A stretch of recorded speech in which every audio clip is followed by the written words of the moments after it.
Assalamualaikum warahmatullahi wabarakatuh. Perkenalkan, nama saya Agung Ari Hanggara, perwakilan dari kelompok 8. Saya akan menjelaskan perbandingan budaya organisasi Indonesia dan Amerika Serikat. Perbedaan budaya Indonesia dan Amerika Serikat tampak dalam berbagai aspek, yaitu mulai dari cara berpikir, berkomunikasi, serta pandangan hidup masyarakatnya yang berbeda. Memahami perbedaan tersebut penting untuk memperluas wawasan dari meningkatkan kemampuan beradaptasi di era global. Selanjutnya ada perbandingan 5 dimensi hal antara Indonesia dan Amerika.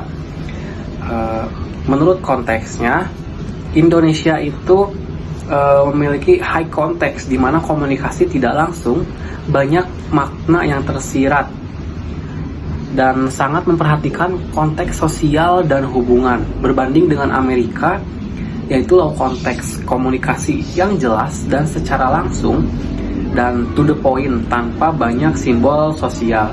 Perbedaan ini membuat orang Indonesia cenderung berhati-hati dalam berbicara, sedangkan orang Amerika lebih terbuka dan to the point. Lalu selanjutnya ada individualism, yaitu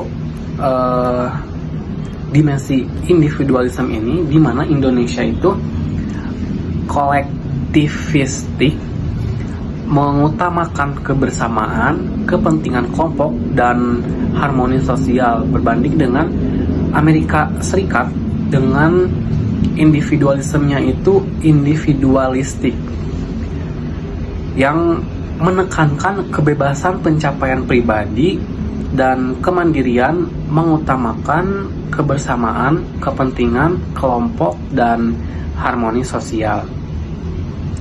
Lalu Indonesia ini menilai keharmonisan sosial lebih penting daripada perbedaan pendapat, sementara masyarakat Amerika menilai perbedaan pandangan sebagai hal wajar dan bagian dari ekspresi diri. Lalu selanjutnya ada formality. Formality di Indonesia itu tinggi, seperti hubungan sosial bersifat hierarkis, sopan santun, dan penghormatan terhadap status sangat dijaga. Sedangkan Amerika itu formalitinya rendah, di mana masyarakatnya itu egaliter, interaksi sosial lebih santai dan informal, bahkan dengan atasan sendiri pun. Sikap formal Indonesia ini menunjukkan penghargaan terhadap senioritas dan tata krama. Sebaliknya di Amerika, kesetaraan dianggap sebagai bentuk saling menghormati tanpa perlu jarak sosial yang kaku. Lalu selanjutnya ada communication style, di mana Indonesia itu tidak langsung atau indirect. Ini hubungan sosial yang bersifat hierarkis, sopan santun, dan penghormatan terhadap status sangat dijaga. Sedangkan di Amerika juga menyampaikan pendapat secara terbuka dan jujur meskipun terkesan tegas.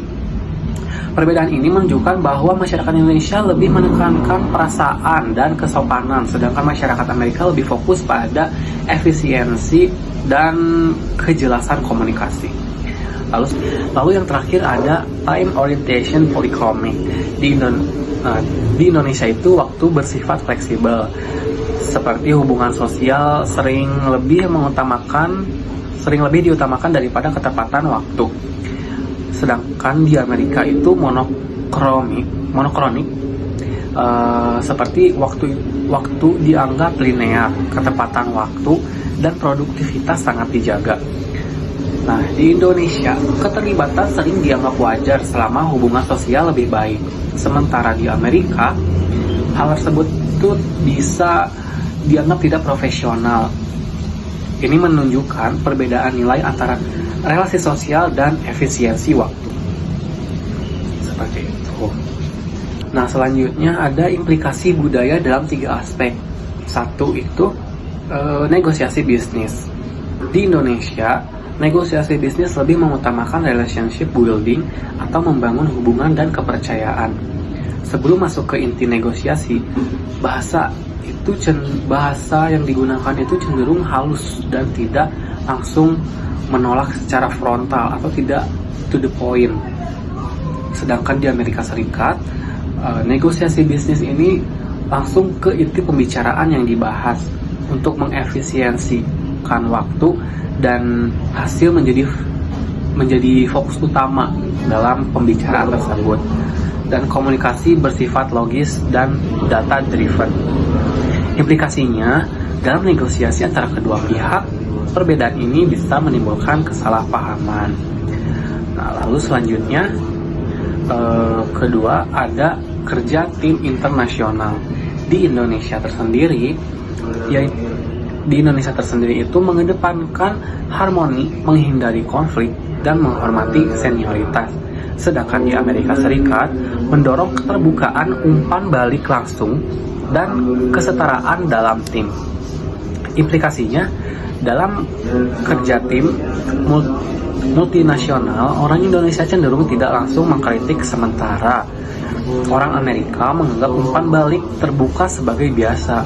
Maka dari itu diperlukan pelatihan lintas budaya agar komunikasi tetap efektif tanpa menyinggung nilai pribadi. Lalu nomor 3, yang ketiga, pemasaran global. Di Indonesia, konsumen itu lebih dipengaruhi oleh nilai sosial, hubungan, dan reputasi merek tersebut. Berbanding dengan di Amerika, konsumen lebih rasional dan individualistis. Keputusan didasarkan pada manfaat dan efisiensi, bagaimana orang tersebut ingin membeli atau menggunakan barang-barang yang mereka pilih, seperti itu. Implikasinya, strategi pemasaran di Indonesia sebaiknya menggunakan pendekatan emosional dan komunitas atau dipercaya banyak orang, sedangkan di Amerika Serikat perlu menonjolkan keunggulan produk dan data objektif. Sekian penjelasan dari saya, terima kasih. Mohon maaf bila ada kata-kata yang kurang berkenan dan salah kata. Saya ucapkan terima kasih. Wassalamualaikum warahmatullahi wabarakatuh.